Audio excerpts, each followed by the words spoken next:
மிதுனம் வாய மூணா எல்லாமே மாறும்.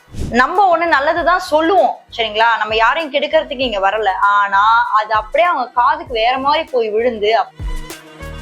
சோ மிதுன ராசியை பொறுத்த வரைக்கும் ரிலேஷன்ஷிப்ல இந்த மாதம் கவனம் தேவை. ஏன்னா நிறைய நம்ம அடி வாங்கிட்டு இருக்கோம். இந்த ஒரு மிதுன ராசியை பொறுத்த வரைக்கும் என்ன அப்படின்னா, காதல்ல என்ன பிரச்சனை வரும், ரிலேஷன்ஷிப்ஸ்ல என்ன பிரச்சனை வருது அப்படின்னு நீங்க பாத்தீங்கன்னா,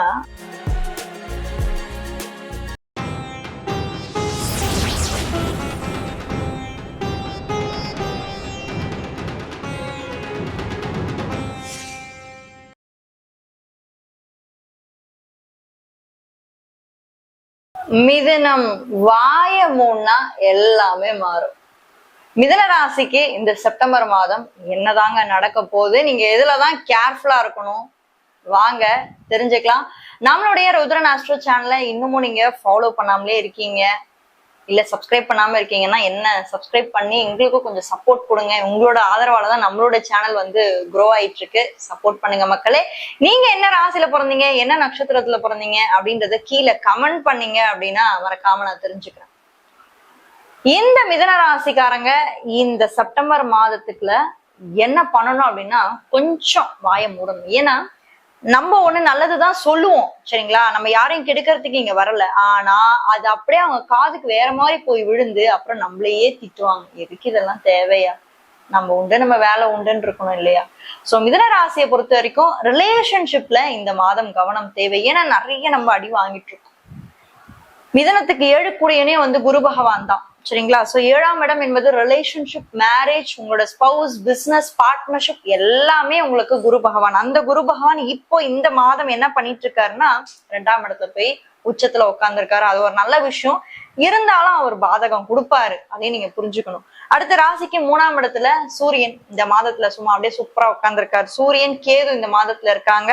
4ஆம் இடத்துல புதன் இந்த மாதத்துல இருக்காங்க. 5ஆம் இடத்துல சுக்கிரன். அடுத்து 9ஆம் இடம் சொல்லக்கூடிய பாகியஸ்தானத்துல ராகுவும், 10ஆம் இடத்துல சனி பகவான். இந்த ஒரு மிதுன ராசியை பொறுத்த வரைக்கும் என்ன அப்படின்னா, காதல்ல என்ன பிரச்சனை வரும், ரிலேஷன்ஷிப்ஸ்ல என்ன பிரச்சனை வருது அப்படின்னு நீங்க பாத்தீங்கன்னா, நீங்க பண்ணாத விஷயமே இல்லை. உண்மையை சொல்லணும்னா உங்களை வந்து ஜஸ்ட் லைக் தட் இப்படி தூக்கி போட்டுறாங்க. எப்படி ஜஸ்ட் லைக் தட், ஒரு சாப்பாடு சாப்பிட்டுக்கிட்டு இருக்கோம், நல்ல வாழை இலையை போட்டு நல்லா சாப்பிட்டுக்கிட்டு இருக்கோம். சாப்பிட்டு முடிச்சோடனே இந்த சாப்பாட்டுல இருக்க கருவேப்பிலை எடுத்து ஒதுக்கி வைக்கிற மாதிரி எல்லாத்துக்கும் நீ வேணும் சரியா. எல்லாத்துக்கும் போன் ரீசார்ஜ் பண்றதுக்கு நீ வேணும், ஷாப்பிங் கூட்டிட்டு போறதுக்கு நீ வேணும், அதுக்கப்புறம் மூவி போறதுக்கு, அப்புறம் பார்லர் போயிட்டு உங்களுக்கு தலை சீவி விடுறதுக்கு, ஃபேஷியல் பண்றதுக்கு எல்லாத்துக்குமே வந்து வேணும். ஆனா ஏதோ ஒரு காரணத்தை காட்டி கழட்டி விட்டுட்டு, நாளைக்கு பழைய காதலன் வந்துட்டான், பழைய காதலி எனக்கு வந்துட்டா, இவங்க எனக்கு இருந்தா போதும், நீ எனக்கு வேணாம், எனக்கு போர் அடிச்சிச்சு அப்படின்னு சொல்லி நிறைய இந்த ரிலேஷன்ஷிப் ஃபெயிலியர் ஆகுறது வந்து பாத்தீங்கன்னா சர்வசாதாரணமா உங்களுக்கு நடந்துட்டு இருக்கு. அதுக்காக மத்த ராசிக்கு நடக்கிறதுன்னு கிடையாது, உங்க ராசிக்கு அந்த பாதகாதிபதியான குரு பகவான் அந்த வேலையெல்லாம் பாக்குறாரு. இதை யார் ரொம்ப தப்பிப்பா அப்படின்னு கேட்டீங்கன்னா, தசாபுக்திகள் உங்களுக்கு நல்லா இருக்கு, கோச்சா ரீதியா உங்களுக்கு நல்லா இருக்கு அப்படின்னா அந்த ஒரு காதல் நல்லபடியா உங்களுக்கு ரிலேஷன்ஷிப்பா மாறி அதுக்கப்புறம் உங்களுக்கு ஒரு பர்மனன்ட் ரிலேஷன்ஷிப்ல போகும். இல்ல அப்படின்னா ஏதோ ஒரு வகையில அது வந்து உங்களை வந்து ஒரு சாப்பாட்டுல இருக்க கருவேப்பிலைய தூக்கி ஒதுக்கி வைக்கிற மாதிரி உங்களை ஒதுக்கி வச்சுட்டு போயிட்டே இருப்பாங்க. இதுதான் இந்த உலகம். நீங்க நல்லதே சொன்னாலும் கூட சில நேரம் நீங்க நான் முன்னாடியே சொன்ன மாதிரிதான் வாயை மூடிட்டு இருக்கிறது பெட்டரா இருக்கு எனக்கு இந்த ஒரு செப்டம்பர் மாதத்தை பொறுத்த வரைக்கும். ஏன்னா 2ல குரு, 2ஆம் இடம் என்பது என்னது, தனம், வாக்கு, குடும்பம், உங்களுடைய பேச்சு. அப்போ நீங்க நல்லதுதாங்க சொல்லிட்டு இருப்பீங்க, ஆனா அவங்க எப்படி தெரியுமா நினைச்சுப்பாங்க, ஒரு மிஸ் அண்டர்ஸ்டாண்ட் பண்ணிப்பாங்க. ஏதோ ஒரு உலகத்துல உங்க லைஃப் பார்ட்னரை பத்தி தான் சொல்லிட்டு இருக்கேன். அது உங்க லைஃப் பார்ட்னரா இருந்தாலும் சரி, பிசினஸ் பார்ட்னரா இருந்தாலும் சரி, இல்ல உங்களுக்கு ஏதோ ஒரு வகையில உங்க நண்பர்களாவே இருக்கட்டுமே, ஏதோ ஒண்ணு தவறா புரிஞ்சுக்கிறது, இதெல்லாம் இந்த மாதம் நடக்கிறதுக்கான வாய்ப்புகள் இருக்கு. கொஞ்சம் நீங்க எப்படி இருக்கணும் அப்படின்னா, எதுவும் பண்ண வேண்டாம், இங்க உண்டு உங்க வேலை உண்டு, அது மட்டும் நீங்க இருந்தா போதும். ஏன்னா நம்மள அடுத்தவங்களை பார்த்து பார்த்து அவங்களுக்கு செஞ்சு செஞ்சு என்ன ஆயிட்டோம் அப்படின்னா நம்ம இந்த நிலைமையில வந்து நிக்கிறோம் இல்லையா. சோ அதனால நம்ம ஓரளவுக்கு அமைதியா நம்ம வேலையை பார்த்துட்டு இந்த மாதம் நம்ம போயிட்டு இந்த செப்டம்பர் மாசத்தை கடந்துட்டோம். ஏன்னா உங்களுக்கு இந்த மாதம் ராசி நாதனான புதன் உங்களுக்கு உச்சம்.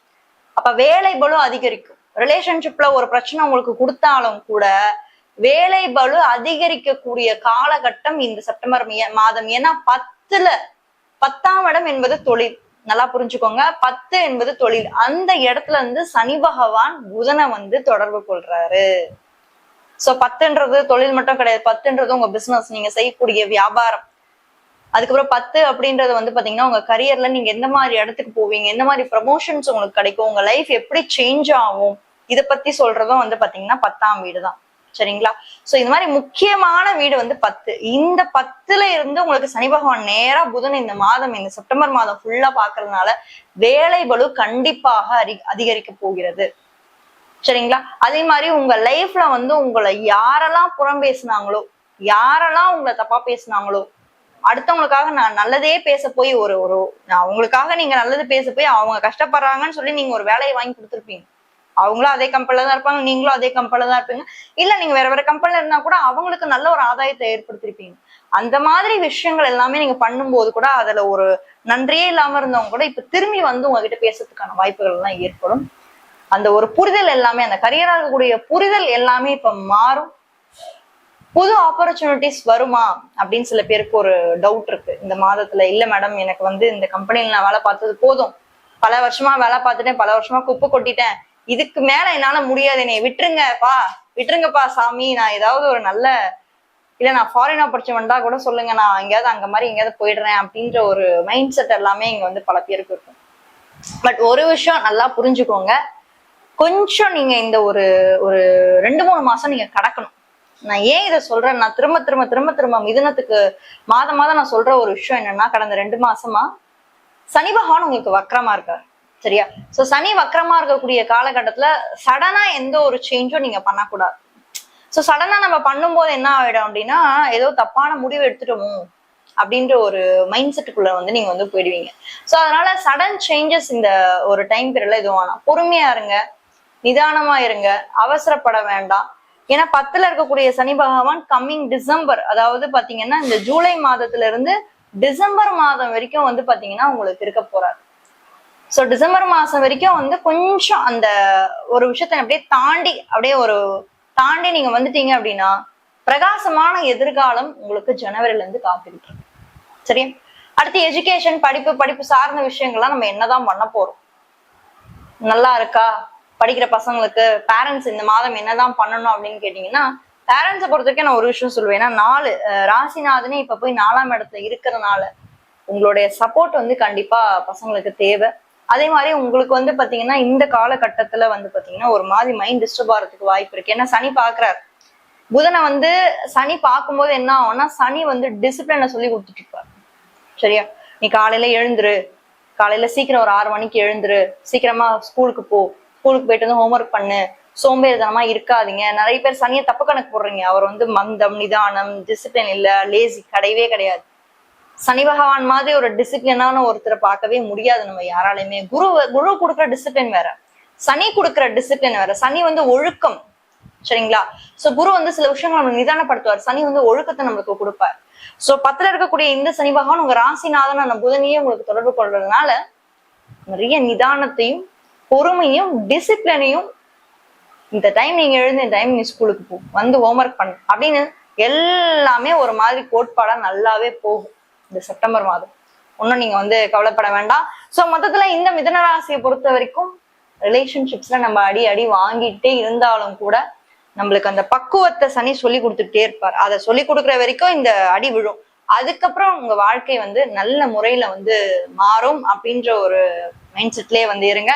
நல்லதே நடக்கட்டும்.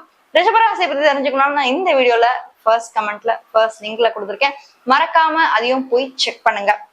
யாராவது ஒரு ஃப்ரெண்டுக்கு இந்த வீடியோவை நீங்க ஷேர் பண்ணா கரெக்டா இருக்கும், இல்ல அவங்க வாழ்க்கையில இதெல்லாம் நடக்குது, நல்லது நடக்கணும் அப்படின்னு நீங்க நினைச்சீங்க அப்படின்னா கண்டிப்பா ஷேர் பண்ணி ஹெல்ப் பண்ணுங்க. உங்களுக்கு கிட்ட இருந்து பர்சனல் கன்சல்டேஷன்ஸ் வேணும் அப்படின்னு நினைச்சீங்கன்னா நீங்களும் மறக்காம என்ன நீங்க அணுகலாம். தேங்க்யூ.